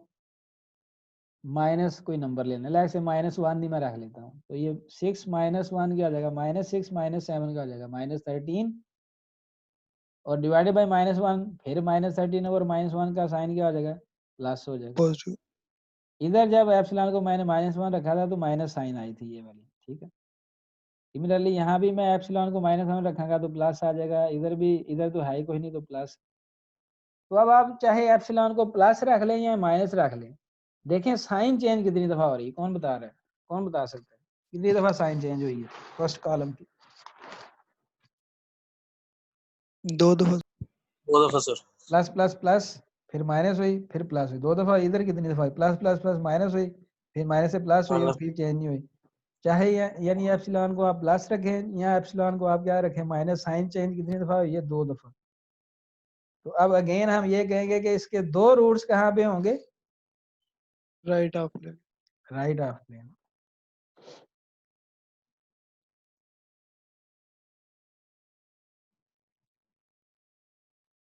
तो लिखा हुआ है thus the system is unstable with 2 poles in the right half plane। Clear होगी बात। स्पेशल केस भी समझ आ गया कैसे करना है कि जब यस पहले कॉलम में 0 आ जाए, पहली ही 0 जहां पे आएगी उधर ही आपने पकड़ लेना है और उस 0 को रिप्लेस किससे कर देना है, एप्सिलॉन से। एप्सिलॉन से। और एप्सिलॉन से रिप्लेस करने के बाद कंप्लीट करना है फिर टेबल, और फिर उसका पहला कॉलम उठाना है और उसमें एप्सिलॉन को पॉजिटिव ले ले नंबर या नेगेटिव ले ले, दोनों करने की जरूरत नहीं, क्योंकि दोनों की केस में साइन चेंज आपने देखा सेम आ रही है, नंबर ऑफ साइन चेंजेस। तो पॉजिटिव रख लें आप, देखेंगे, और पॉजिटिव रखने के बाद देखेंगे आप साइन कितनी दफा चेंज हुई है। अगर 2 दफा हुई है तो 2 रूट्स उसके राइट प्लेन में हैं, ठीक। अब इसमें वो कहता है कि जब ये जो स्पेशल केस है जिसमें पहले कॉलम में 0 आता है, उसको सॉल्व करना है। एक तरीका तो ये है कि आप एप्सिलॉन ले लेते हैं 0 की जगह। दूसरा तरीका क्या है कि जहां ही 0 आ गया आप छोड़ दें इस टेबल, आप टेबल को क्या कर दें, इधर ही छोड़ दें, और अपनी जो डिनोमिनेटर है इसको पकड़ लें, इसको क्या कर लें, पकड़ लें, इसको रिवर्स ऑर्डर में लिखें। ये जो पॉलिनोमियल है ना, आप अगर गूगल पे सर्च करें तो ये पॉलिनोमियल है, डिनोमिनेटर क्या है, एक पॉलिनोमियल है। इसकी एक रेसिप्रोकल पॉलिनोमियल भी बन सकती है, यानी इस पॉलिनोमियल के जो रूट्स होंगे, और जो मैं कह रहा हूं कि इसकी एक रेसिप्रोकल पॉलिनोमियल होगी, दोनों के रूट्स भी एक दूसरे के रेसिप्रोकल होंगे। नहीं समझे बात, क्या बात कही है मैंने, बोला कौन एक्सप्लेन करेगा, एनीवन? सर आपने कहा इस पॉलिनोमियल की एक रेसिप्रोकल पॉलिनोमियल्स भी होंगे अगर इसके हम साइन चेंज कर लोकल देंगे। रूट नहीं होती है, हमेशा होती है। कोई भी पॉलिनोमियल जो है ना, उसकी एक रेसिप्रोकल पॉलिनोमियल भी बना सकते हैं हम, यस और उसके जो रूट्स होंगे वो जिस पॉलिनोमियल से हमने रेसिप्रोकल पॉलिनोमियल बनाई है उसका रेसिप्रोकल होंगे। लेट से मेरे पास एक पॉलिनोमियल है, उसके रूट्स आए हैं 5 एंड -2। क्या आए हैं भाई रूट्स? 5 and -2। फिर मैंने उसी पॉलिनोमियल से एक बनाई थी reciprocal root, reciprocal root polynomial बनाई, उसके रूट्स आ गए 1/5 एंड 1/-2। उसके रूट्स फिर क्या आएंगे, पहली 1/5 and 1। पहली जो पॉलिनोमियल है उसका रेसिप्रोकल आएगा। तो 1 से डिवाइड 1/5 ही रेसिप्रोकल होता है ना, 1/a का रेसिप्रोकल क्या है भाई, 1/a। तो रेसिप्रोकल से क्या साइन भी चेंज हो जाती है रूट की? यस सर, नेगेटिव पावर में नेगेटिव आ जाता नहीं नहीं नहीं नहीं, ए जो ओरिजिनल पॉलिनोमियल थी उसके रूट थे 5 एंड -2। 5 की साइन थी प्लस, और -2 तो माइनस के साथ था ना। अब जब मैंने रेसिप्रोकल पॉलिनोमियल बनाई है, उसके रूट्स आए हैं 1/5 एंड 1/-2। तो साइन तो चेंज नहीं हुई, 1/5 भी प्लस क्वांटिटी है और -1/2 भी क्या है, माइनस क्वांटिटी है। तो रूट्स जो है क्या उनकी साइन भी चेंज हो गई? साइन नहीं हुआ सर। तो इट मींस जब साइन चेंज नहीं हुई तो उनकी प्लेन भी चेंज नहीं होगी। क्या प्लेन भी चेंज हो जाएगी उनकी? नहीं ना। जिस प्लेन में 5 और -2 होंगे, जिस प्लेन में 5 कहाँ पे है, राइट प्लेन पे होगा रूट, और -2 किस प्लेन में होगा, लेफ्ट प्लेन पे होगा। तो 1/5 किस प्लेन में होगा, राइट प्लेन। और -1/2 किस प्लेन में होगा, लेफ्ट प्लेन। तो इट मींस कि रेसिप्रोकल पॉलिनोमियल का मेथड हम यूज कर सकते हैं जब 0 आए, क्योंकि उससे ये होगा कि उसके जो रूट्स होंगे वो होंगे तो रेसिप्रोकल, लेकिन प्लेन चेंज नहीं होगी। जब प्लेन चेंज नहीं होगी तो हमारा मकसद हल हो गया। हमें तो पता ही नहीं, रोज हार्वर्ड्स क्राइटेरियन लोकेशन नहीं बता रहा था, सिर्फ ये बता रहा था कि साइन कितनी दफा चेंज हुई, क्या प्लेन लेफ्ट प्लेन में चले गए हैं या राइट प्लेन में चले गए। ठीक है, तो जब किसी पॉलिनोमियल और एक और पॉलिनोमियल है, एक पॉलिनोमियल है उसकी रेसिप्रोकल पॉलिनोमियल है, उस उन दोनों के जो रूट्स हैं वो एक दूसरे के रेसिप्रोकल तो होंगे, लेकिन प्लेन उनकी चेंज नहीं होगी। तो फिर हम ये मेथड यूज कर सकते हैं जो आगे मैं करने वाला हूँ। हालांकि ये भी एब्सोल्युटली फाइन है कि आप 0 की जगह क्या रख दें भाई, एप्सिलॉन। ये ऑप्शनल मेथड है जब मैं करवाने लगा कि जहाँ 0 आ जाए आप छोड़ दें, उस टेबल को नया टेबल बनाएं। उसके लिए ये जो पॉलिनोमियल है आपकी ओरिजिनल, इसको इसकी रेसिप्रोकल पॉलिनोमियल लिख लें। वो क्या होगी, इसको रिवर्स ऑर्डर में लिखें। 3 के साथ लिखें S5, 5 के साथ लिखें S4, 6 के साथ लिखें S3, 3 के साथ लिखें S2, 2 के साथ लिखें S1 और यहाँ पे आप लिखें S0 के साथ लिखें 1। ठीक है, यानी ये मैंने बना दिया आगे। ये देखें, ये ओरिजिनल उसी क्वेश्चन को सॉल्व कर रहा है alternate method via reversal coefficient method, यानी रेसिप्रोकल पॉलिनोमियल बनानी। क्या बनानी? 3 के साथ मैंने S5 कहा था लिख दो, 5 के साथ मैंने कहा था S4 लिख दो, 6 के साथ S3 मैंने कर दिया, 3 के साथ S2 कर दिया, 2 के साथ S1 कर दिया और 1 के साथ करूंगा मैं S0 जो कि इटसेल्फ 1 होता है। तो ये रेसिप्रोकल पॉलिनोमियल लिखनी आ गई कि नहीं? जी सर। कैसे, क्या किया भला? सर रिवर्स ऑर्डर में लिख दिया, जो सबसे कम रूट था वहाँ सबसे ज्यादा लिख दिया पावर, और कोएफिशिएंट्स ये भी तो यूज किए ना, यानी या सर वो हाँ, इधर इधर 3 का कोएफिशिएंट था S0, लेकिन अब 3 का कोएफिशिएंट क्या होगा? S5। S5। और इसी तरह and so on reverse order में आपने लिखते जाना, एक पॉलिनोमियल बन जाएगी। ठीक है, अब इस पे भी, अब इस पे राउथ ऑर्बिट लगाना है। उसी तरह S5, S4, S3, S2, S2 1 लिख दिया। पहली रो क्या बन जाएगी? 3 6 2। ठीक है, दूसरी बन जाएगी 5 3 1, ये बन गई। और बाकी एंट्रीज मैंने ये जहाँ पे एंट्रीज नहीं लिखी वो 0 है सारी। तो आप देखें, ये पहला कॉलम देखें, अगर आप बाकी एंट्री निकालनी आ गई है ना टेबल से, ये मैं बना के दिखाऊं ये टेबल फिर? नहीं सही है सर। हाँ, इस कॉलम में देखें कितनी दफा साइन चेंज हो रही है पहले कॉलम। 2 दफा सर। तो इसमें फिर कितने पोल्स लेफ्ट लेफ्ट प्लेन पे होंगे? राइट प्लेन पे कितने होंगे पोल्स? 2 राइट पे, तो सिस्टम अनस्टेबल होगा।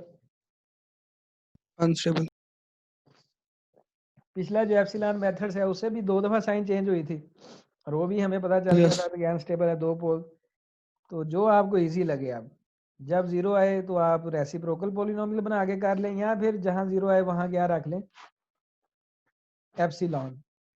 काम एक ही करना है। एप्सिलॉन रखने के बाद आगे काम वही उसी तरह ही है जो राउथ हार्वर्ड क्राइटेरिया का टेबल कंप्लीट करने की जो टेक्निक है, बस 0 के एप्सिलॉन से करना है और बाकी सारी एंट्रीज उसी टेक्निक से फिल करनी है। इसमें जस्ट ये करना है कि रिवर्स रेसिप्रोकल बना लेनी है आपने पॉलिनोमियल और सॉल्व उसको उसी तरीके से करना। क्लियर है ये बात या नहीं? जी सर। अब एक और स्पेशल केस है, इंटायर रो इज 0। ये बड़ा बहुत जरूरी है। ठीक है, बस खत्म होने वाला लेक्चर, 10 मिनट और दे दें। आई नो कि आप पे बड़ा ये बर्डन है, लेकिन मेरा ख्याल है कि ये चैप्टर बहुत इजी जा रहा है और इसमें कोई कंसेप्चुअल बात नहीं है, सिर्फ कुछ डेफिनेशन है और आगे राउथ हार्वर्ड क्राइटेरिया आ जाता है और जो है वो हम उसको कर रहे हैं। ठीक है, अब ये क्वेश्चन है, determine the number of right half poles, यानी राइट हाफ प्लेन में कितने पोल्स होंगे, कितने होंगे, कहाँ होंगे, ये नहीं हमें पता चलता राउथ हार्वर्ड। इस वर्ड पे गौर करें। Determine the number of right half, कितने नंबर में तादाद बताओ। अच्छा ये आ गया, लिख दिया भाई, ठीक है, वेरी गुड, स्टार्ट हमने कर दिया। S5 ये टेबल बना लिया। एंट्रीज पहले क्या आएंगी? 1 6 8, वेरी गुड, 1 6 8 लिख दी। दूसरी की एंट्री क्या आएंगी? 7 42 56, वेरी गुड, 7 42 56, लेकिन उनमें से 7 कॉमन निकाला तो 1 6 8 बन गई। ठीक है, अब मैंने लिखने की कोशिश की तीसरी रोज की एंट्रीज, तो डिटर्मिनेंट लिखूंगा 1 1 6 6 का determinant with minus sign divide by 1 कर दूंगा तो वो तो 0 आ जाएगा। सिमिलरली 1 1 8 8, इसका डिटर्मिनेंट लिखूंगा with minus sign divide by 1 करूंगा तो वो भी 0 आ जाएगा। ये क्या बकवास है? और अगला क्या होगा? 1 1 और आगे 0 0 का मिला के डिटर्मिनेंट लिखूंगा, डिवाइड बाई 1 करूंगा तो वो भी 0 आ जाएगी। तो ये तीनों एंट्रीज ही क्या होगी? पूरी रो क्या हो जाएगी भाई? 0। 0 तो अब इसको कैसे सॉल्व करना है? Very very easy. इसको आपने सॉल्व करना है ऐसे है कि आप जो है देखें,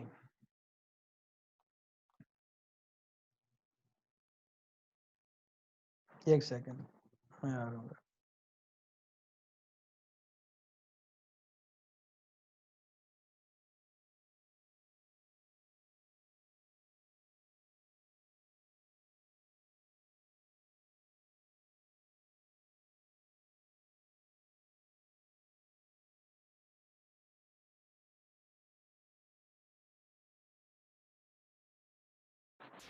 भाई सो रहा, साथ खराटे ले जा रहा है। अच्छा अच्छा, अब जब 0 आ गई किसी रो में, मेरी आवाज आ रही है आप लोगों के पास? जी सर आ यानी वो रो आपने देखनी है जहां सारी जीरोस आ गई। तो आपने क्या करना है, first we return to the row immediately above the row of zeros. ये वो रो है जहां जीरोस आई थी, इसके इमीडिएटली अबव कौन सी रो है? ये, ठीक है, इस पे रिटर्न हमने कर दिया। And form an auxiliary polynomial, और एक ऑक्सिलरी पॉलिनोमियल बनानी है। वो उस पॉलिनोमियल की एंट्रीज कहाँ से आएंगी? ठीक है, जाहिर बात है उस पॉलिनोमियल जो हमने बनानी है वो इस रो से बनानी है। उसमें हम देखें ये पावर क्या है, S4 है।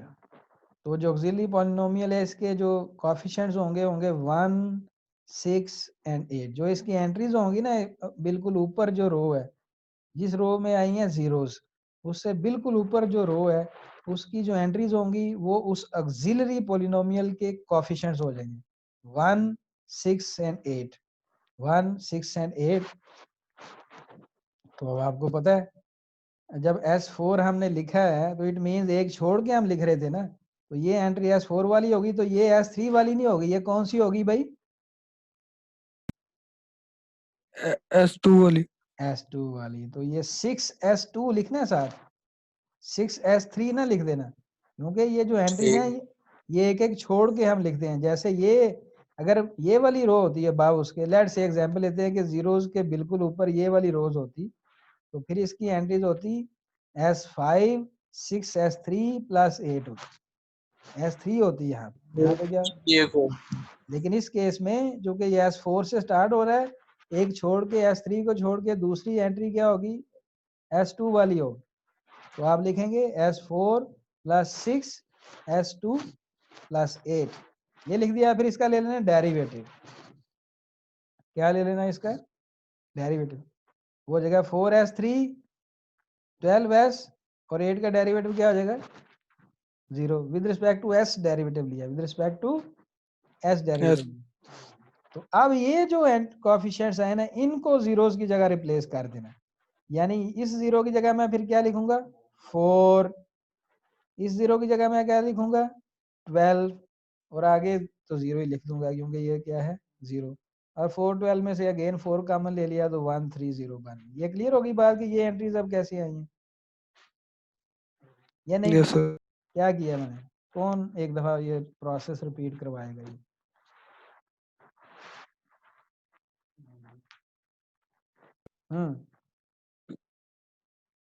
सर जो रो 0 आई है उससे ऊपर वाली रो को देख के हमने पॉलिनोमियल इक्वेशन बना लिया और फिर उसका डेरिवेटिव ले लिया, उसके कोएफिशिएंट्स फिर उस 0 वाली रो की जगह लिख दिए। बिल्कुल सही किया आपने। तो आगे ये वाली एंट्रीज फिर कैसे आएंगी? वही जो हमारा राउथ हार्वर्ड का क्राइटेरिया। आगे वाली एंट्रीज कैसे बनानी है फिर?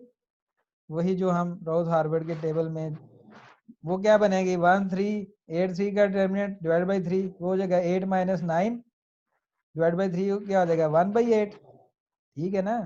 और 1/3 ये एंट्री 1/3 कैसे आई है भला?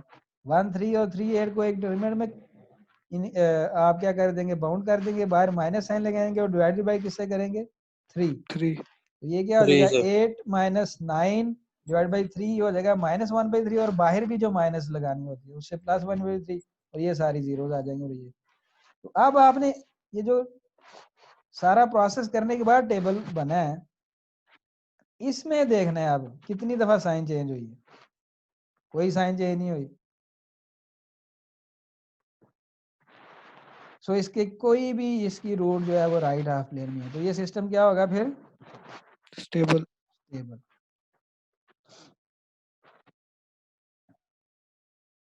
अच्छा चलें, ये पहले मैं आपको बता दूं, एक इवन जो पॉलिनोमियल होती है उसकी रूट्स की कैरेक्टरिस्टिक्स ये आगे यूज होनी है। मैंने तो बहुत ज़्यादा हाईलाइट कर दिया, लेकिन आप इस ग्राफ पे सिर्फ जोड़ दीजिए। एक इवन पॉलिनोमियल जो होती है, इवन पॉलिनोमियल कौन सी होती है, उसकी डिग्री क्या क्या हो सकती है भाई? Sir even number. S2 S4 S6 S8 yes. So जो एक इवन पॉलिनोमियल है उसके जो रूट्स हैं वो अगर रियल हैं तो वो रीजन के अराउंड सिमेट्रिकल होंगी। क्या होंगी? ये देखें, ये ओरिजिन है। अगर उस इवन पॉलिनोमियल की रूट्स जो हैं रियल हैं तो वो क्या होंगी? ओरिजिन के अराउंड सिमेट्रिकल। एक इधर होगी S-5 पे लेट से, और एक इधर होगी S5 के ऊपर। ठीक है, एक ये केस हो सकता है। या फिर उसकी रूट्स अगर इमेजिनरी हो सकती हैं। क्या हो सकती हैं? इमेजिनरी, तो वो भी सिमेट्रिकल होंगी इमेजिनरी एक्सिस के ऊपर। यहाँ प्लस J5 पे होंगी और माइनस J5 पे होंगी। ठीक है, तीसरा जो केस बन सकता है इवन रूट्स का, इवन पॉलिनोमियल के रूट्स का, वो ये होता है कि वो क्वाड्रेंटल हो। क्या हो? लेट से वो तभी होंगे ना जब 4 से ज्यादा पावर है। जब क्या है उसकी पावर? 4 से ज्यादा है। तो उसकी 4, ये भी हो सकता है कि उसकी 4 रूट्स जो है वो क्वाड्रेंटल हो। क्या हो भाई? क्वाड्रेंटल। यानी इस तरह पेयर में हो। ये देखें, एक इधर रूट है और एक इस बिल्कुल इसका मिरर इमेज इधर होगा, और एक इधर है अगर तो इसका, तो ये चारों रूट्स इस तरह बनी हो। ये देखो क्वाड्रेंटल ये बना हुआ है। लेट से अब मैं इसकी एग्जांपल देता हूँ। S⁻8 आ गई है एक पॉलिनोमियल, इवन ही है, इवन ही है ना। Yes sir. उसके 8 रूट्स बनेंगे। तो मे भी ऐसा हो कि उसके जो 8 रूट्स हैं वो सारे रियल एक्सिस पे आ जाएं। वो सारे कहाँ पे आ जाएं? रियल एक्सिस पे आ जाए। एक इधर आ जाए, इधर आ जाए, इधर 4 इस तरफ, और बिल्कुल उस उतने ही डिस्टेंस पे 4 कहाँ पे होंगे? राइट प्लेन पे भी होंगे। ये बात समझ रहे हैं कि नहीं? जी सर। या फिर ये हो सकता है कि 2 राइट एक्सिस पे आ गए हैं और 2 इधर आ गए हैं। चारों 8 में से 2 रियल एक्सिस पे सिमेट्रिकल हो गए हैं और 2 इमेजिनरी एक्सिस पे हो गए हैं। बाकी 4 जो है वो किधर गए? तो बाकी 4 जो है वो क्वाड्रेंटल बना सकते हैं, या बाकी भी फिर इधर ही एडजस्ट हो सकते हैं। 2 और इधर आ गए और 2 और इधर आ गए। तो जो, लेकिन हमें इस इंफॉर्मेशन से पता ये चला है कि इवन रूट्स जो वो सिमेट्रिकल होती हैं। वो क्या होती हैं? रियल एक्सिस पे भी सिमेट्रिकल होती हैं और इमेजिनरी एक्सिस पे। इवन पॉलिनोमियल की रूट्स रियल एक्सिस पे भी सिमेट्रिकल होती हैं, इमेजिनरी एक्सिस पे भी सिमेट्रिकल होती हैं, या फिर वो क्या हो सकती है? क्वाड्रेंटल हो सकती है। या क्या हो सकती है? वो क्वाड्रेंटल हो सकती है। क्वाड्रेंटल ये देख लें आप, वो किसी एक्सिस के ऊपर नहीं बल्कि प्लेन में है। इस प्लेन में है, ये राइट प्लेन पे है, ये भी प्लेन के अंदर है, प्लेन के अंदर है। ये तो एक्सिस की बात हो रही थी ना। एक्सिस के अलावा भी तो कहीं पे हो सकती है ना रूट्स। तो वो फिर जब एक्सिस के अलावा होंगी तो वो क्वाड्रेंटल होंगी। क्या होंगी भाई? क्वाड्रेंटल। तो अब कोई भी इवन पॉलिनोमियल है उसमें ये तीनों में से कोई एक केस भी हो सकता है रूट्स का, या 2 मिला के हो सकती है, या तीनों हो सकते हैं। जैसे मैंने कहा कि S⁻8 है, उसमें सारी की सारी रियल एक्सिस भी हो सकती हैं, या सारी की सारी कहाँ पे हो सकती हैं? इमेजिनरी भी हो सकती हैं, या कुछ रियल पे होंगी कुछ इमेजिनरी पे होंगी, या फिर तीनों कैसे हो जाएंगे? 2 इधर हो जाए रियल पे, 2 इमेजिनरी पे हो जाएंगे, 4 कहाँ क्या बना दें? क्वाड्रेंट। ये सिर्फ मैंने रूट्स का इवन जो पॉलिनोमियल है उसकी रूट्स की नेचर क्या होती है ये बताइए, ठीक है। तो इस ग्राफ को आप समझ लें तो ये पढ़ने की जरूरत नहीं, ये आगे इस्तेमाल होना है इसलिए मैं बता रहा हूँ। अच्छा, ये लास्ट एग्जांपल हम कर रहे हैं, ये एक बहुत बड़ा सिस्टम आ गया, ये देखें, very very large transfer function. उसी तरह राउथ हार्वर्ड टेबल बनाने की कोशिश की है, S8 से आप S0 तक आ गए और पहली रो क्या होगी 1, 12, 39, 48 एंड 20, 1, 12, 39, 48 एंड 20। दूसरी रो क्या हो जाएगी 1, 22, 59, 38 एंड 0। क्लियर हो गई ये बात, ये दो रोज बन गई हैं, बाकी खुद बनानी थी और बाकी ये बनाते गए बनाते गए बनाते गए, लेकिन जीरो आ जाएगी यहाँ पे, ये देखें एक जीरो आ गई यहाँ पे, पूरी रो जीरो वाली बन गई। कौन सी बनी है S3 वाली, वो कह भी रहा है at the S3 row we obtain a zero of rows, row of zeros हमने डिटरमिन कर ली, we obtain a row of zeros। तो हम फिर क्या करते थे, इससे ऊपर वाली रो को देखते थे, क्या देते थे, फौरन ऊपर वाली row. At the S3 row we obtain a row of zeros, moving back one row to S4, इस रो पे आप चले गए, वो एक्सट्रैक्ट द, तो पॉलिनोमियल क्या बनेगी फिर, S4 वाली है, S4 आ जाएगा प्लस एक छोड़ के 3S2 आ जाएगा प्लस एक छोड़ के 2S0 आ जाएगा। नहीं समझे बात, ये पॉलिनोमियल कैसे बनानी है, ऑक्सिलरी पॉलिनोमियल।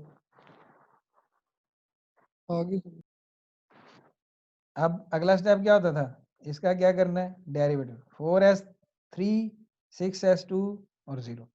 तो आपने 4, 6 और 0 रख दिया, अगली तो वैसे 0, 4, 6 में से भी वो 2 कॉमन ले लेता है तो 2, 3, 0, ये एंट्रीज बन गई। और बाकी उसी तरह बाकी एंट्रीज राउथ हार्वर्ड क्राइटेरियन से आपने जो है डिटरमिन आपने कर ली, ठीक है।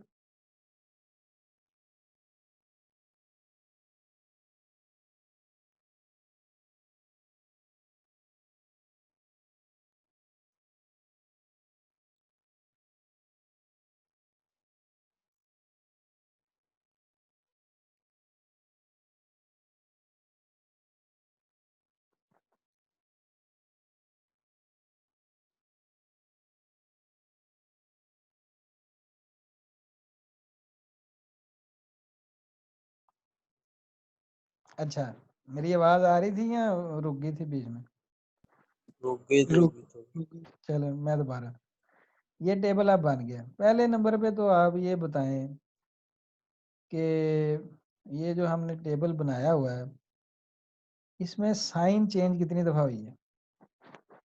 ये अब टेबल बन गया सारा, जीरोज वाली को उसी तरह हमने इंटरप्रेट कर लिया। साइन चेंज कितनी दफा हुई, देखिए 1, 1 के बाद -1 आ गया, -1 के बाद 2 दफा यस, हुई है, और तो नहीं हुई कहीं। दो दफा।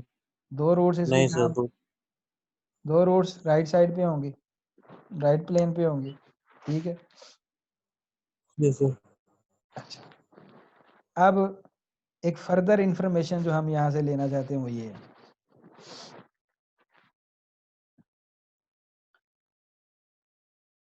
इस केस में इसकी डिग्री कितनी थी, S⁻8 थी, ठीक है। और ये जो हमने पॉलिनोमियल बनाई है ऑक्सिलरी पॉलिनोमियल, उसकी डिग्री कितनी है, S⁻4, 4 डिग्री है। और 4 जो है, और ये जो अगर